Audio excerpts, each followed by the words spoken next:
this is a video probably more for a little bit more of the beginner. You know, maybe you've got a set of tools that you've maybe been a homeowner for a little while, and you've got just some basic home improvement type tools, screwdrivers, wrenches, stuff like that. But you want to get started working on cars, or maybe want to expand to be, you know, you've done some dabbling, a little small repair here and there, change a tire, change your own oil, whatever. And now you're thinking about maybe stepping up a bit and outfitting a garage to do a little more extensive, I guess, car repairs. But still, you're a beginner and you're starting out on a bit of a budget. If maybe this is you, or maybe it's a friend or a family member, and you're looking to buy gifts for the holidays or birthday, or just help them get their hobby started to support them, come on along. I'll give you kind of my 10. My not so much a top 10, just a list of 10 tools that we want to make sure that you have getting started, but we're going to keep it budget friendly.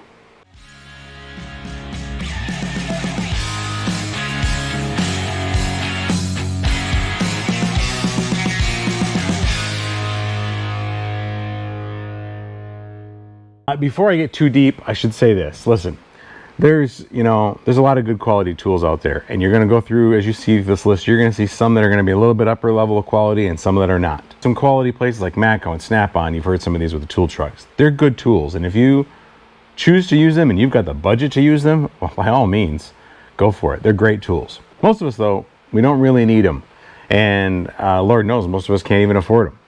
So, and there's a bunch of tool snobs out there in general, right? Like carpenters, plumbers, electricians, like every major skilled trade has their share of tool snobs. But honestly, I think none of them are as bad as car guys. It comes to either parts snobbery or brand snobbery or tool snobbery. For a bunch of backyard greasy blue collar guys, we get awfully snobbish about certain things, and some tools is certainly in that list. Don't listen to them. Shoot. I'm not even saying you should definitely listen to me. You should just take these all with a grain of salt. Because even on this list, your specific needs will be different than mine. What cars do you work on? What era of cars do you work on? We'll get more into that a little bit later. What are you hoping to accomplish with this? And what's your budget, right? Everybody's got a different budget. Everybody loves to spend other people's money, don't they? You know, take all this as input, and you make the choices with your own priorities, however you see fit. Well, that said, let's dive in. We'll go through some of the tools that are out here, some that aren't. We'll go through different categories of tools, and I'll show you my top 10 list. We'll start with basics. Sockets and wrenches. Most of you probably already have some. If you don't, well, this is where we should start, and that's kind of what I'm going with this. I'm assuming most of you guys actually probably already have at least a smattering of sockets. You've either collected over the years, or somebody gave you, or maybe you went out and bought one of those toolkits. And by the way, speaking of those toolkits, that's a good starter set. If you want to buy one of those boxed automotive or mechanic toolkits, like Gearworks has them, Cobalt has them, Husky from Home Depot, they're all cheap, and they're all actually pretty decent tools. Are they going to last you forever? No. Are they the worst tools ever? No. They're going to be a good starter, and they even come with a little box to keep them, which is pretty handy. So that might be, all the stuff the first few sections here we're going to talk about are actually things that are included in those boxes, and that can be a good place to just get 80% of this. Now the problem with those boxes is there's a lot of filler, so you're going to get a bunch of you can get 5 number 2 Phillips bits, right? You don't need 5. It's a 180,000 piece kit, and it's got 70,000 pieces you're never going to use. But it's cheap for them to make it. It's cheap for them to put it in the box, throw a big number on the front, and sell it to you for a little more. There's a lot of filler, and then simultaneously there's a lot of gaps. We'll talk about gaps here in a minute in these tool sets. And particularly, we'll talk about it here with sockets. So if that's not the route you want to go, you can knock a bunch of this out at once. But anyway, sockets. So again, if you're starting on a budget, kind of depends on what you're doing. If you were working primarily on modern cars, you can focus way more of your budget on metric side of things. Now, I'm not saying you should buy only metric. There's a lot of value in both. Metric and USA. I don't have the USA ones out here, just the metric ones, just for demonstration. But most of our modern cars, late 90s, early 2000s up till now, domestic or foreign, doesn't matter. They're all metric now. So, you can get yourself a basic set of USAE tools, or English or American or standard, whatever you want to call those, the ones that are in inches and fractions of inches. But focus, if you want to expand your toolkit, focus your expansion, I would say, in metric. Now, if you're the kind of person who works primarily on classic cars, or you think that's what you're going to do, and you're going to work on cars from the 60s, 70s, 80s are a little weird. 80s kind of had a blend of both in some cars. It was just, hey, 80s were a strange time. A lot of drugs, a lot of craziness. Just look at half the cars that are made. But in the 60s and 70s, everything was pretty much English. Like I've got that Chevelle, we could probably take the whole Chevelle apart with about 8 wrenches. So if that's what you want, if that's what you're working on, focus your attention there. But same thing. But specifically, you want to get yourself a full set, as much of a full set as you can. What do I mean by full set? Well, some of these sets will have gaps in them. They're going to give you the most common ones. For instance, they'll go like 8, 9, like 8 millimeter, 9, 10, skip 11, go to 12, and then 13, 14, 15, skip 16, 17, 18, skip 19, go to 20. Like there'll be gaps in this. So you want something, if you can get one full set, whether it be the short ones or deep wells, but get something in a full set. You don't have to necessarily have both, but if you can, that's even better. But make sure you're getting all those middle ones. So as you expand your toolkit, fill in those gaps or get a kit that has all those full. I do like the idea of having both deep well and standard depth or short depth sockets. Sometimes it's just hard to get in there. Sometimes it's hard to get in with a deep well. You got to use a short one. Sometimes the short one is, you know, the bolt's too long and you need a deep well. I actually, both of these sets here, this back set here is a Duralast set. Duralast is what you might buy from like AutoZone. And it came in a kit. And then these are actually Huskies. They were bought with a Husky, one of those large toolkits that came with 3 drawers full of sockets and wrenches. And so I just took them out of that and put them in this. And this is just an organizer that goes in my big tool chest. You've probably seen that over here.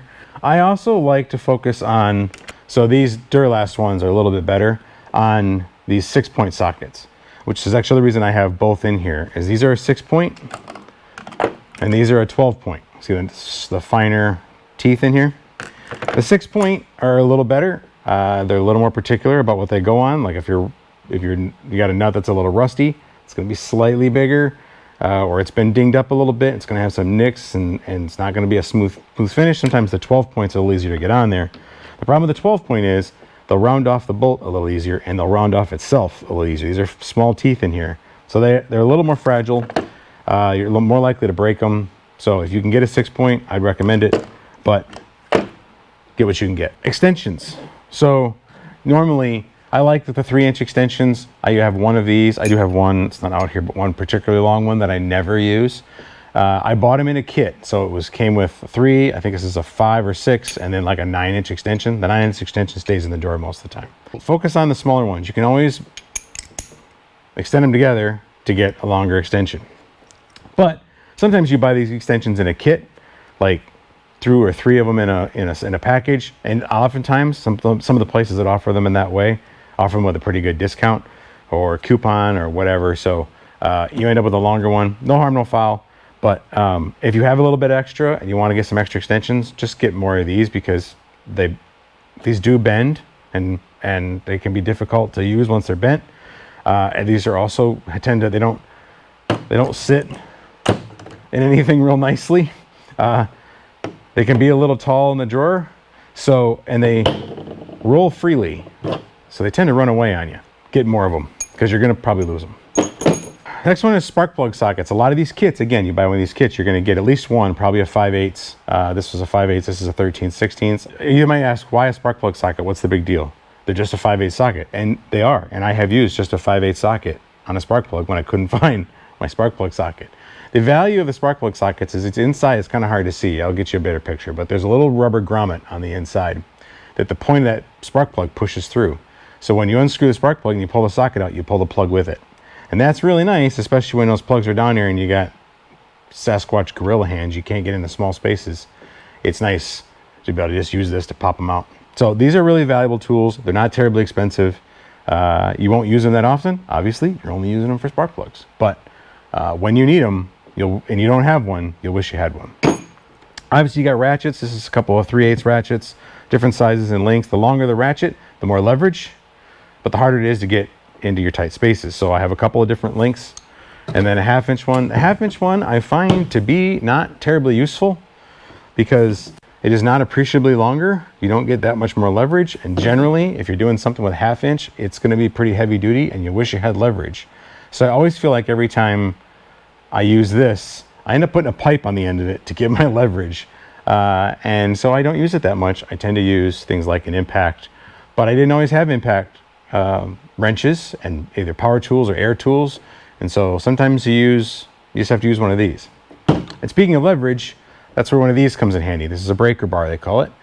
And this is a 1/2 inch one. You can get one in a 3/8, but the 1/2 inch one's the one I don't actually have a 3/8 one. I've never needed to use it. If it's a 3/8, it typically can get it off without needing the extra leverage. It's just that 1/2 inch stuff that needs it. So you just use one of these. And if you've got enough room for this and a pipe, you probably have room for one of these. This is a little extra. I actually have not had this very long, but I don't use it that often, mostly on tires, wheels and tires. Lastly is adapters. So you have different size sockets. Sometimes you have, like I have a variety. You see I've lost this one, I've lost this one, I've lost that one, or I broke them, I'm not sure. And so you don't have the one you want, but you have it in a 1/2 inch. So you use a 1/2 inch adapter, or like this is a 3/8 to 1/2 inch adapter. Here's a 1/2 inch to 3/8 adapter, going back the other way. The most common one I use actually is a 3/8 to 1/4. I have probably 5 of these adapters because I'm always misplacing them. I use that one way more often, especially for something small, because my set doesn't go down very small. What is this? This is 6 millimeter. So you have 5, 5.5, 4 millimeters. A lot of the interior screws or trim screws are really, really small. And so I end up using this and adapting down to a small 1/4 inch socket. If you've got a little extra to spend, then getting into things like this is a little wobble socket. It's not a full swivel. They have those full U-joint swivels as well. Those can be really handy when you have just a little bit of an angle. You maybe have experienced this before where you're putting your socket on that nut and it's just a little off. The socket goes in at a couple degrees off and it just will not seat on there. It just keeps popping off. That's where these little wobble sockets can come in handy. The universal joint style ones, I've used them pretty infrequently. I find they're really difficult to use. And I try to find a different way to get to that bolt or nut without using it, because you're not going to go at a 90-degree bend and turn your socket this way and turn that nut that way easily. It's going to want to wobble on you. So I don't use it that often. I'm honestly in 20 years, I've probably used it twice, but I have used these wobble sockets a ton. Last, somebody's going to say, well, what about torque wrench? That's what this is, torque wrench here. Maybe if you've watched any of the videos, you've seen me use this a few times. I have used it before. I don't use it very often. I've only had this torque wrench about 2 years. Seriously. I'm 48 years old. I've been doing this stuff since I was probably 14 or 15, and I've never used a torque wrench until about 2 years ago. My policy's always been just torque it as much as you can torque it, right? Turn it till you can't turn it no more. And now if you're getting into things that are a little more delicate, things you might break the bolt off with, or things that do need a very specific torque spec, then yeah, but that's a level up here. That's not beginner work. If you're building engines, you're putting intakes on, you're putting heads on, those come to have very specific specifications, and you're going to want a good torque wrench. But at the early days, you might never need one. But if you do, get a decent one. The one thing with the cheaper ones is they're not quite as accurate. And when you're getting down to inch pounds, right, then you're going to want something that's got a little more, it's a little tighter tolerance, a little better manufacturing process. That's kind of one of the things about the cheaper tool. They just use lower quality material and lower quality control, whatever. Snap-on might put their torque wrench through 10,000 bolts. Harbor Freight, whoever makes theirs, is going to put them through, 100, whatever. That's that kind of stuff. You're going to get a little bit varying quality, varying degree of accuracy. I went a lot of years and fixed a lot of stuff without ever using a torque wrench. So that might be one of those that you might want. You could probably wait on that a little bit. Spend some of your money somewhere else. Next thing on my list would be a good set of screwdrivers. I'm not saying this is a good set of screwdrivers. What I mean by a good set of screwdrivers, a complete set of screwdrivers. You can spend a lot of money on these, right? Some really crazy money on these. And really cheap ones tend to break or strip out. So middle ground is fine. So I bought this kit recently. I had a whole pile of screwdrivers from 30 years ago to 2 years ago of different styles and shapes and colors. And I just wanted something that was a little more organized in the toolbox. This kit, you don't have to buy a kit, but what I wanted to show you is the different types. So this has these small, real tiny screwdrivers. not that important, in my opinion. They're handy to have. They came in the kit, but that's not the most important one. But most of you are going to have a basic flathead Phillips head screwdriver, right? Laying around in a junk drawer or toolbox or whatever, somewhere in your house. And you might think, well, that's it, right? You have a Phillips and a flathead. That's all there is, right? No. Hex, Allen, Torx, square drive, all kinds of stuff. Different cars have different stuff. The Torx is the most common though. So if you're going to jump from just your basic Phillips and flathead, by the way, I would go different sizes, especially of the flathead. You know, like get yourself a couple of decent number 2 Phillips screwdrivers, and then different sizes of the flathead ones, especially these big ones, because you've seen me this before. I have an old one that pretty much doubles as a pry bar. In fact, I think I've used it as a pry bar more than I've used it as a screwdriver. You can get, like this one came with these bits, and you can get a set of bits with like one of these bit driving screwdrivers. This is a magnetic attachment for it, and it gets you a lot of different bits at once, and that can be good enough. These don't have quite the leverage, I find, and these have a tendency to be a little bit lower quality and strip out. But one of the things that can add to it is this adds that magnetic capability. The magnetization can be kind of nice. You can get a magnetizing tool to turn any screwdriver into a magnet. In fact, you can do that with just a battery too. I might do that. Maybe that'll be another video someday, magnetizing a screwdriver. But, you know, magnetic screwdrivers, they're not that much more expensive. Also, not just different sizes, but different lengths. Of course, my 2 stubby ones are missing out of here. I think they're in the house. But, you know, you got long ones, you got short ones, you got fat ones, you got skinny ones. They, you know, all shapes and sizes. Those stubby ones can be really handy. Again, if you're staying on a budget, for me, just get yourself mostly these screwdrivers. Don't worry about these jeweler level screwdrivers for now. Number 3, wrenches, open end wrenches, box end wrenches.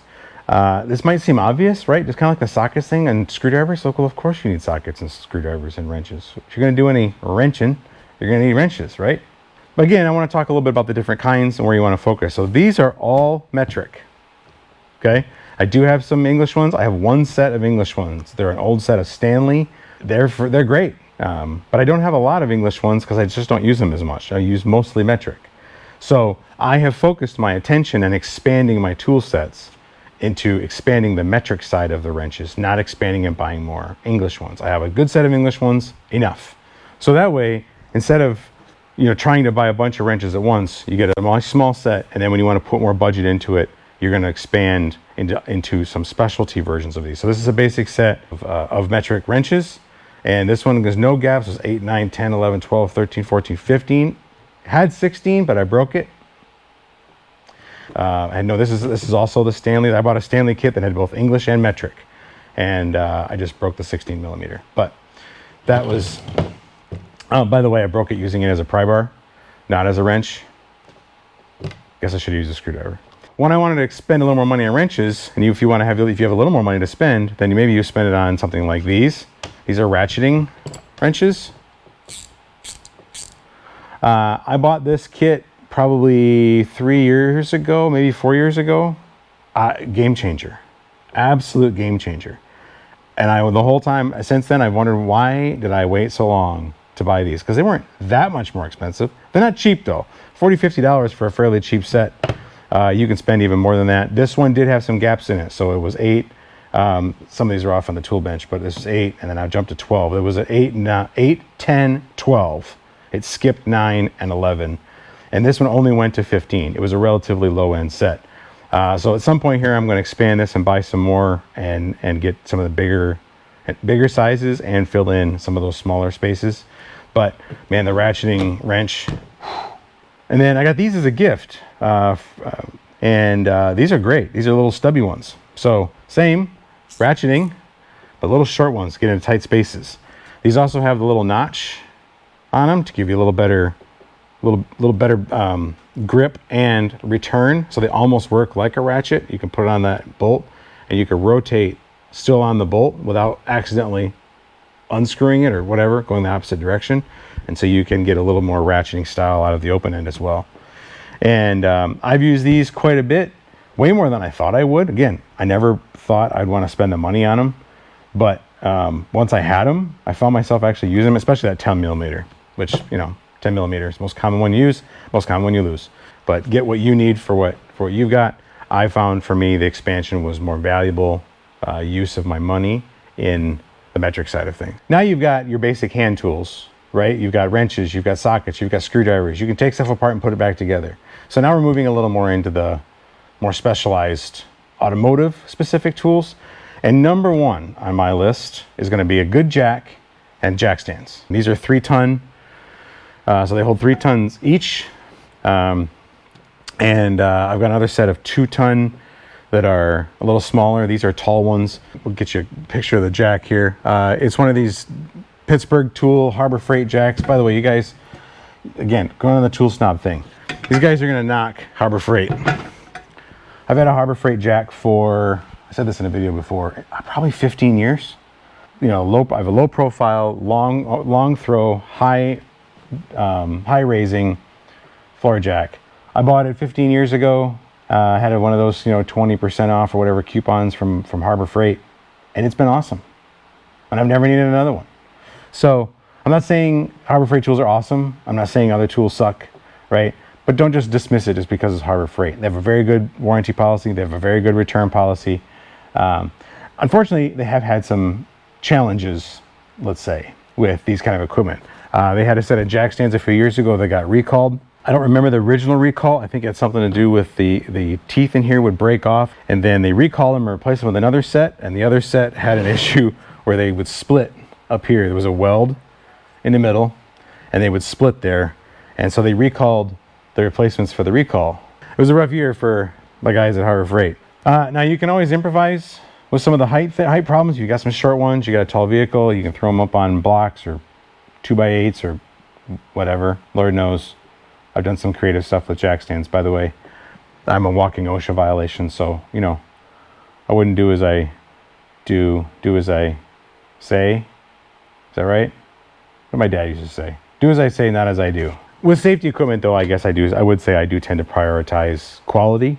I would spend a little more on something that's going to keep you from the car from falling on you and crushing you to death.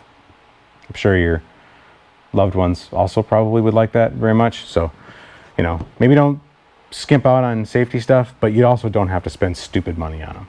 A bunch of different, duty levels, sizes, whatnot, on both jacks and jack stands. So, read reviews, do your own research. I'll throw a couple links down below. If you want my specific recommendation, I actually think the Daytona jacks from Harbor Freight are really, really good. They come in a bunch of different colors, so that's fun too. The jack stand thing, I think they've got it worked out, but I understand a couple of recalls makes people nervous. So, I have a pair of Husky jack stands. I've had them a long time. Some might also say a set of wheel chucks. I actually had a pair of metal wheel chucks, and I used them on my camper and forgot I had them on and drove over them and flattened them. So the plastic ones, rubberized ones, probably better than the metal ones. I need to get a set. I just use a couple of 2x4s and that, or either 2x4 or 4x4 block of wood, and that seems to work just fine. Moving on to number 5, PPE, or protection equipment. Like I said, speaking of do as I say, not as I do, you won't see me wear all this stuff a lot. Sometimes, but not very much. I don't do it as much as I should. So I don't do it as much as my wife thinks I should. It is nice to have, and I would recommend it. So, ear protection. These are earmuffs with Bluetooth radio or Bluetooth speaker in them. Hook them up. I tend to use them really more when I'm mowing or when I'm doing real heavy duty cutting or grinding. So yeah, earmuffs, earplugs, they don't have to be anything fancy, just something to quiet the noise. And maybe it's just, to quiet the annoying guy next to you who won't stop talking, or the neighbor that won't stop playing techno music all afternoon. Speaking of grinding, this is like just a regular grinding mask. Goes over your head, flip up, come down, and that just keeps those sparks from getting into your eyeballs. A good set of decent safety glasses is good too. These are tinted ones. I have some clear ones that I couldn't find right now but these are nice for larger items that are flying around, but if you got small stuff, it has a tendency to go through. There's a set I used to have that had a little foam pad in here and around the bottom, so keep stuff from kind of sneaking in around the glasses. But sometimes these glasses don't give you everything, but again, something's better than nothing. And then gloves, I tend to use these more to keep my hands clean than I do to keep them protected. Thick gloves, I don't really love using. I find them bulky and difficult to feel around, and I got big enough hands as it is. I also have really odd sized hands where I have big hands and not as long of fingers. So those gloves never fit right, but I do also cut my hands a lot. And you can ask my wife and kids. It's kind of a running joke. How long is it going to take before Dad comes back in the house with a paper towel and put a Band-Aid on his hand? By the way, first aid kit, not a bad idea to have. I've had a number of different brands of these and had trouble finding some that I liked because they kept breaking on me. This is the best I've found so far. This is GloveWorks. They come in different colors. The green was just the one they had 100 pack of available for overnight shipping, so I could get them because I was out of gloves. It doesn't matter, right? We're not here for a fashion show, just trying to keep your hands protected, particularly from chemicals. Some of the, if you do a lot of detailing, some of those detail chemicals can get in your hands and dry your hands out. Plus they smell funny. The chemicals themselves actually smell pretty good, but you combo them all together in your hands and then it smells a little weird. Also some of the greasy, like brake grease or bearing grease, that stuff's hard to get off. And paint. So, you know, I just find just throwing on a pair of rubber gloves works pretty good, or these are, like I said, these are nitrile gloves versus latex. Problem with these is, especially working here in the South in the heat, they you know, they don't breathe and they just get to be full of sweat. And I've taken a glove off and dumped sweat. It's gross, I know. If I don't wear them, that's why, because it's just too hot out. So all kidding aside, you've only got one set of eyes, you got one set of ears, you got one set of teeth, right? You know, they're very expensive to fix if you break those things. So protect them if you can, and get yourself some basic equipment. And then lastly, on the safety equipment, is a good fire extinguisher. Make sure you get a fire extinguisher that's rated for chemicals. If you're doing anything out here, grinding, cutting, welding, you know, changing oil. Like, there's a lot of fluids out here that are highly flammable. So you never know what can start a fire. And so having something like this, they're not terribly expensive. And this is a little bit probably bigger one than you might need if you're getting started. A smaller one will do. Get yourself a decent fire extinguisher. Hang it on the wall. And you don't want to get trapped in your garage with a fire. Number 6, a decent multimeter. You can spend stupid money on these, and you can get a cheap one for like $5 or $7. Sometimes they even give them away at Harbor Freight. The cheap one will do. You can get a couple of them and keep them around. Keep them in different places so you have easy access to them. Throw one in your tool bag. Keep one in your toolbox. Throw one in the back of the car. This one I think was about $25. This is a Southwire. I really like this one. It's got a little flashlight in the end of it. It's got some Bluetooth capability. I've never used the Bluetooth, but I thought it would be a nice feature. But it's real compact. Battery lasts a really long time. It's got an auto shut off, so it doesn't stay on and drain the battery. And but mostly just get yourself a meter, right? This one's also nice because it's got a padded exterior to it. I've dropped it a bunch of times. Those cheaper ones, there's the plastic, they tend to break easier.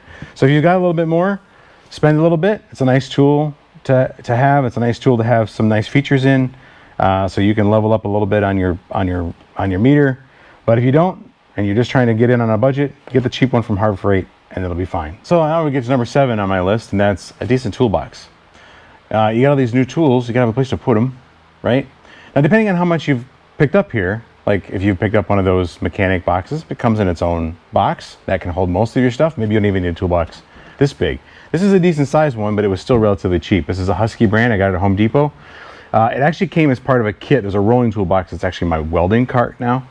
And this together, I think it was $100 back then. Now, this was a long time ago. I think they've probably come up a little bit since then. I have the big, you can see back here, the big rolling toolbox. You've seen that already on video. I actually just got that last year. Maybe 2 years ago. That's the first big rolling toolbox I've ever owned. That's not a requirement. You don't have to go buy one of those big old giant toolboxes and spend $400 or $500. And that was even a Harbor Freight US tool, relatively inexpensive for big toolboxes. By the way, it's a really good toolbox. I really like it. But it's not necessary at the beginner level. Just get yourself something relatively small, just to hold your stuff so that you have a place to put it. Side note, it's helpful if you put your stuff back where it goes so that you can find it later. Storage in general can be pretty variable. It depends on how much space you have. Or do you even have space for a big old toolbox? If you just have a basic, house garage, you may only have room for a small upright box, or maybe even one that fits on a shelf like this one would. Just get whatever fits the tools you have, as long as you have a place to store it. So it could be a toolbox, it could be totes. I have some tools in totes on shelves that I don't use very often, like different power tools that I only use a few times a year. So I don't have to keep them in these, take up space where I store all the tools I use almost every day. You know, figure out in your space what storage works for you, shelving, drawers, toolboxes, whatever. But I do find that at least having some small toolbox or a tool pouch, they have those, Husky has those square tool pouches, or ones that fit in a bucket. I have a couple of those. Tool bags. Like, there's a wide variety of different tool storage options, but make sure you have something so you have a place to put your tools. Because trust me, I have a bunch of places to put tools and I'm still really bad at putting them away, and they get lost that way. And I have, you saw with my sockets, I have some missing sockets. Some of them I broke, some of them I just can't find. They're rolling around here somewhere. Okay, number 8, lighting. There's a lot of different lighting options. So I have a lot of lighting in this garage. I have long LED tube lighting on every other ceiling joist in here, and it floods a lot of light in here. And yet when you open a hood, it blocks all the light anyway. You still can't see anything inside.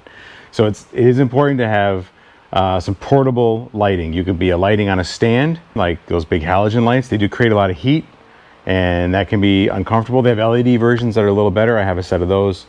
They can be a little overpowering and blind you a bit. So I'm talking more individual, like personal portable lighting. When I was a kid, lighting was relatively simple. It was what we called a trouble light. It was this little cage thing with a long cord on it, a metal cage with a regular incandescent light bulb in it, that the cage was designed to help keep you from breaking the bulb, which I found it never actually did. I broke more bulbs in those things, but it was all we had, and it was fine, and it was easier than trying to hold a flashlight.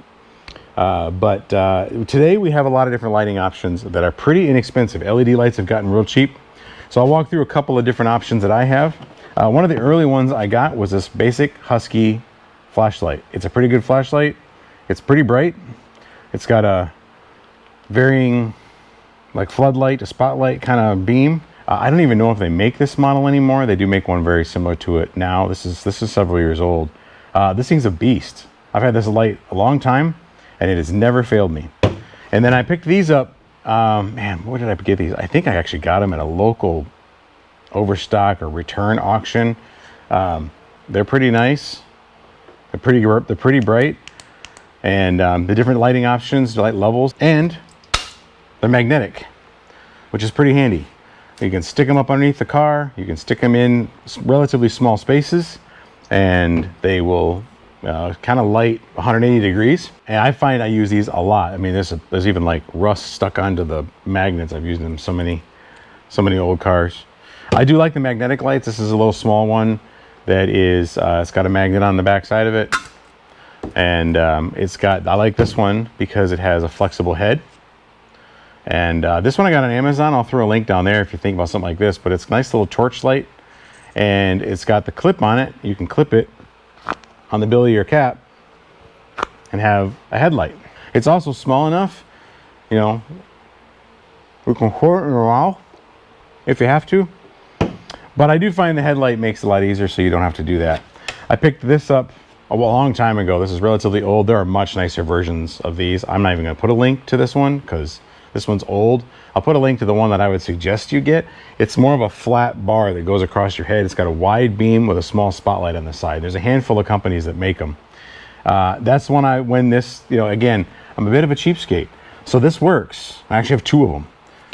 And so until they stop working, I'm probably not going to replace them. But when I do, I'll replace it with one of those more flat headlamps. Or at some point, you know, this gets it a bit in the way, sticks out a little in the front of your head, and I hit it from time to time on things. And at some point, I will hit it enough times, but that'll annoy me, and I'll get a different lamp.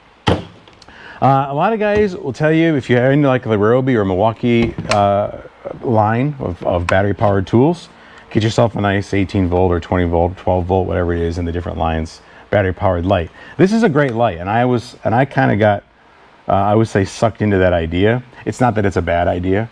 What I found the problem is I would really rather have those batteries for my tools, not for my light. So there are equally as good lighting options that don't need to steal the batteries that you use for the tools to do your work.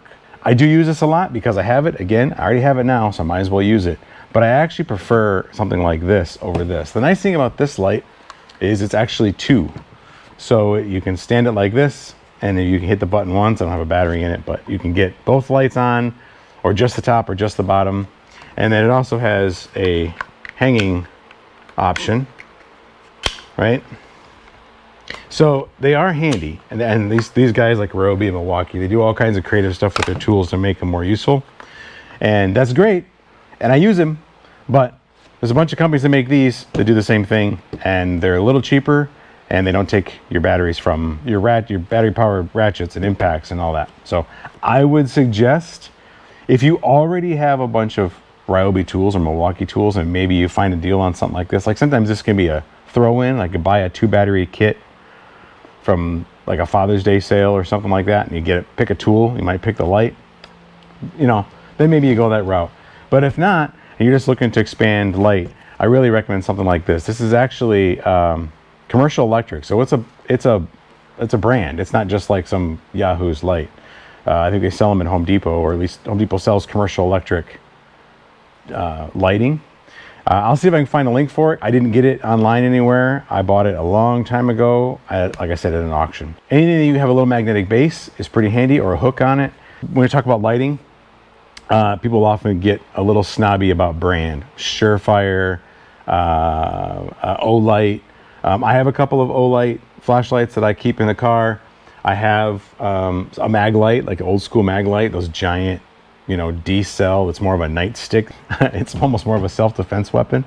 They're great lights. Again, it's sort of like the tools thing with Snap-on and Matco, right? Like they're good tools, they're good lights, but you don't need them. This is like a $10 or $15 Husky light, right? And it works great, and it's worked great for a long time, and it's very bright. Speaking of bright, that's another one that people are going to harp on, is brightness. Get yourself a real bright light. I have found, now some of it just may be like my old eyes, I don't know. I'd like a varying light. It's actually one of the things I like about these lights, is they can be really bright, and they can be a little less bright, and they can be not very bright at all. And sometimes you'd be surprised how much just a little light is actually what you want. A lot of light can wash stuff out, so it can be kind of blinding and reflect back in your face. Having too much light, as weird as that might sound, having too much light can actually make it harder to see. So having a light that's a little variable is handy. Now, granted, most of the time you do want a lot of light, and it's not common where one would say, well, that's too much light on that spot I'm trying to hit with a wrench. But sometimes it is. So having that ability to vary your light is a nice thing to have. I would recommend something that either you can change the light intensity, or get yourself a couple of different types of lights.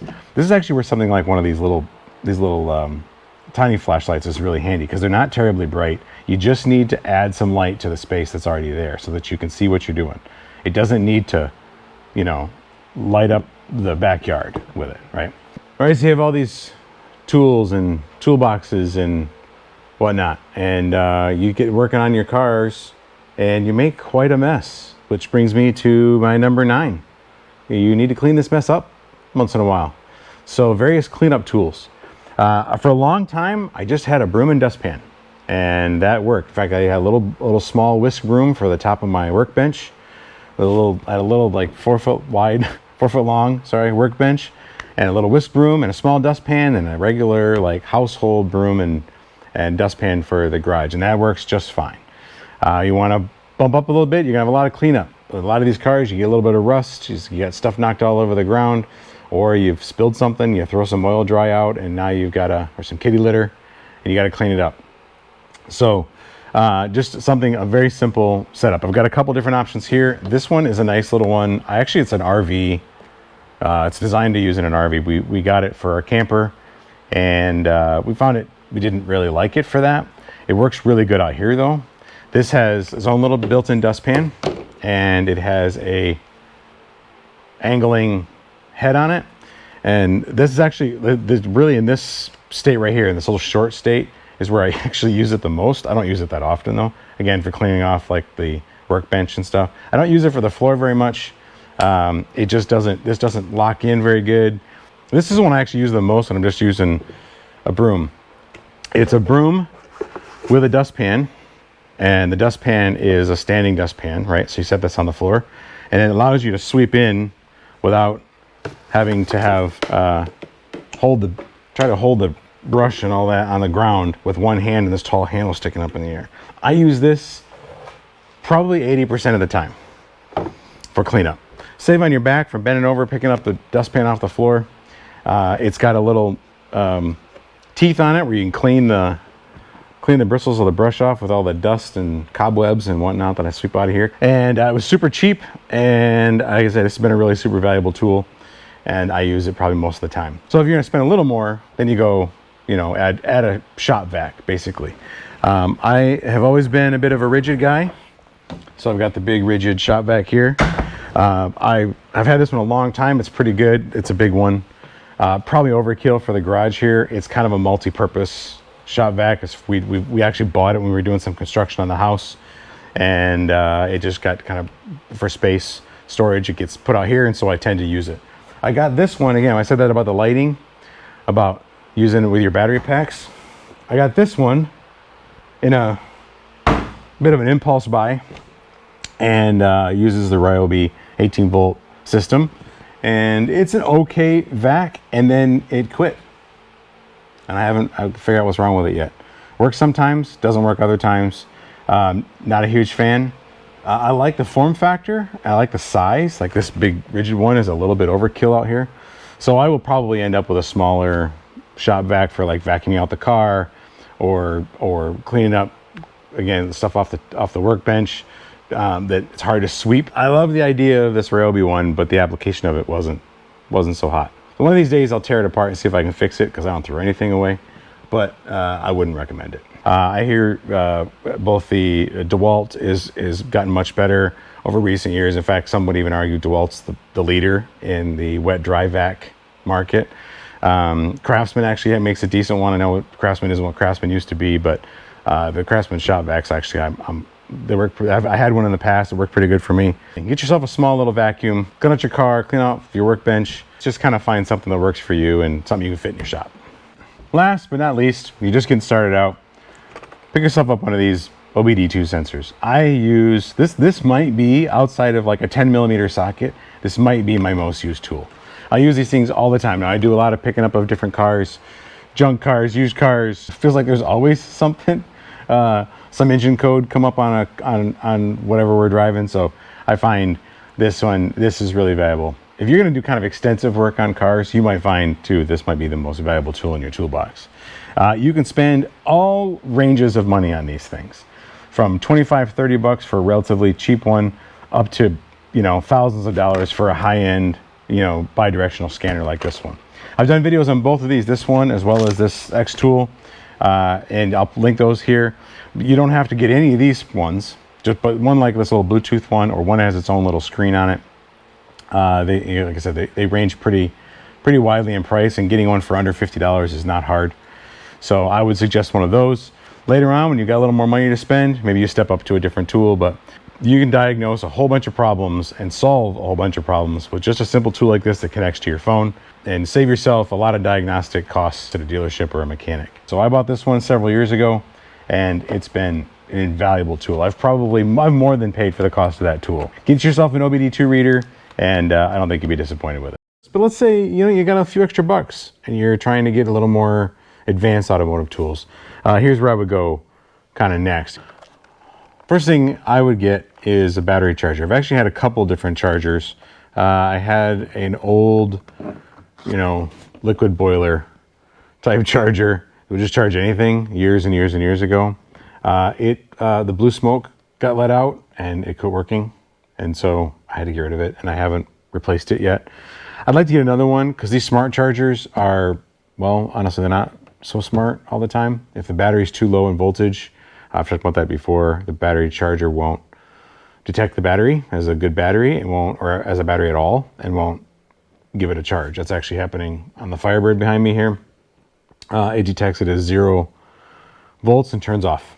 But it's not 0 volts. Apparently some threshold here where it's like, nope, there's no battery here, turn off.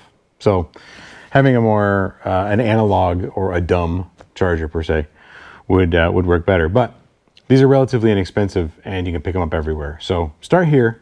And the other ones are a little more advanced use, a little more dangerous, which is why they went to these smart chargers. So if you're just getting started, pick up one of these because there's a lot of nice safety features in them. But if you have one of these and you're thinking about leveling up, actually going backwards in time, it's kind of like gas cans, right? Go backwards and you get better.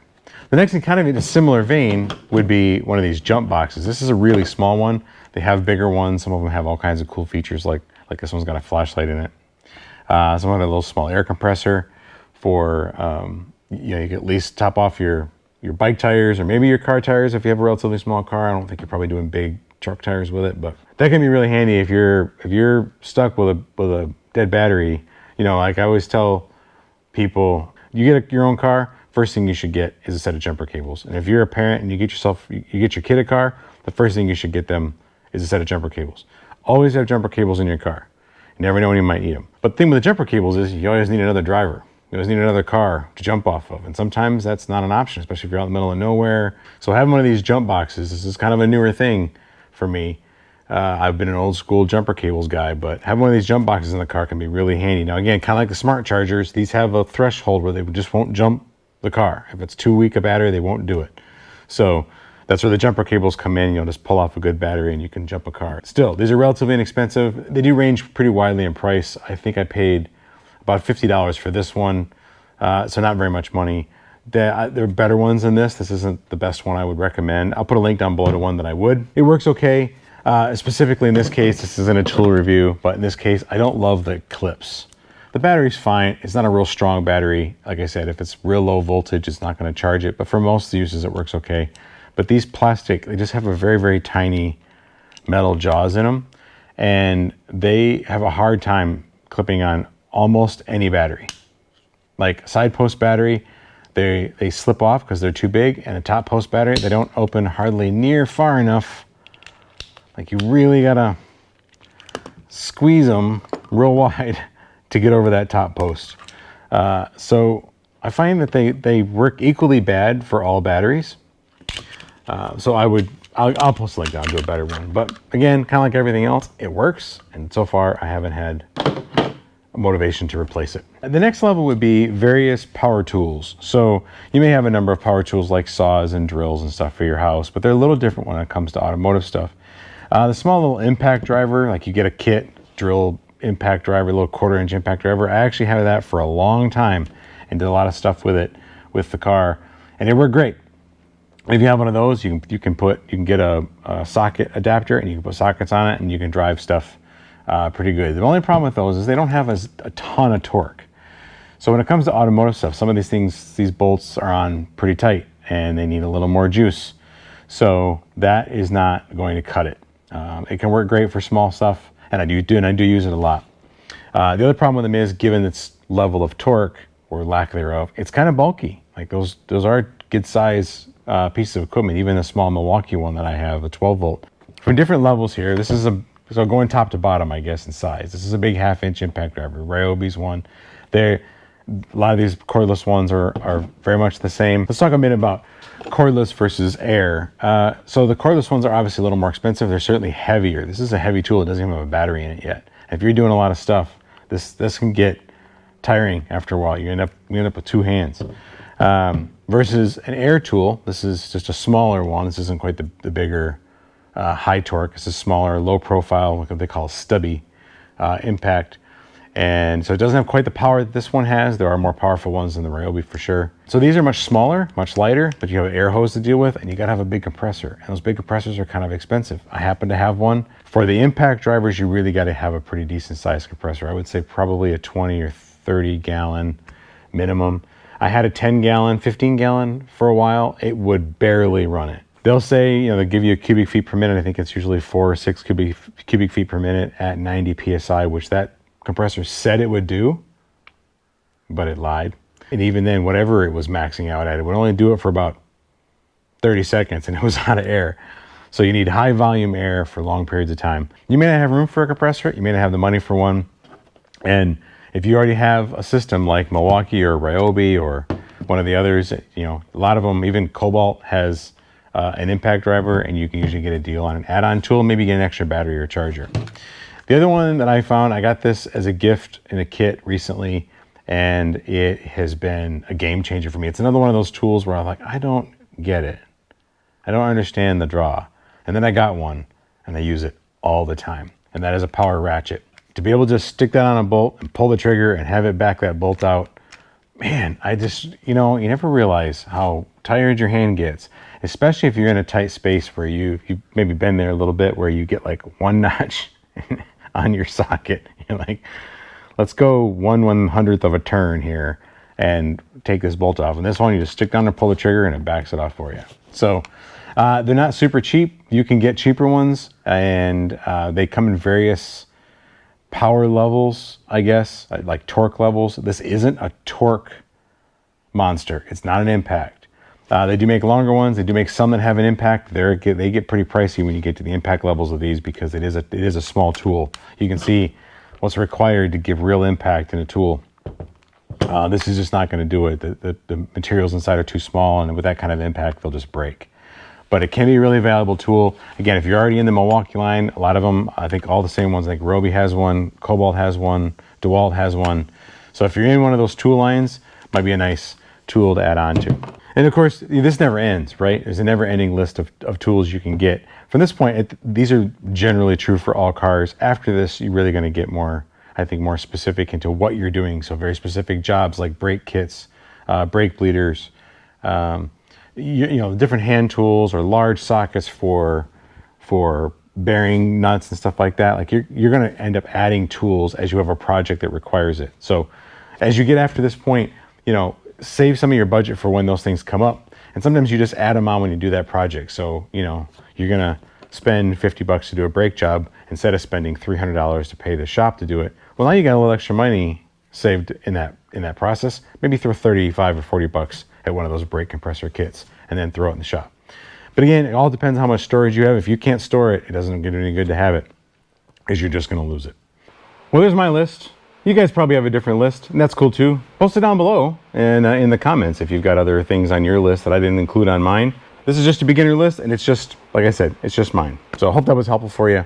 Maybe give you a place to start. Pick and choose what you need, what you want, what your budget allows for off this list. And maybe if you've got a little extra, you know, we went through some of those extra tools you might want to splurge on a little bit as well. Thanks for watching. Hope to see you next time. We're gonna Firebird's back in here, so hopefully we can get some work on that here pretty soon. Hit that bell so you can get notification when those videos come out, and I hope to see you next time. Now, the part I'm terrible at, putting them all away.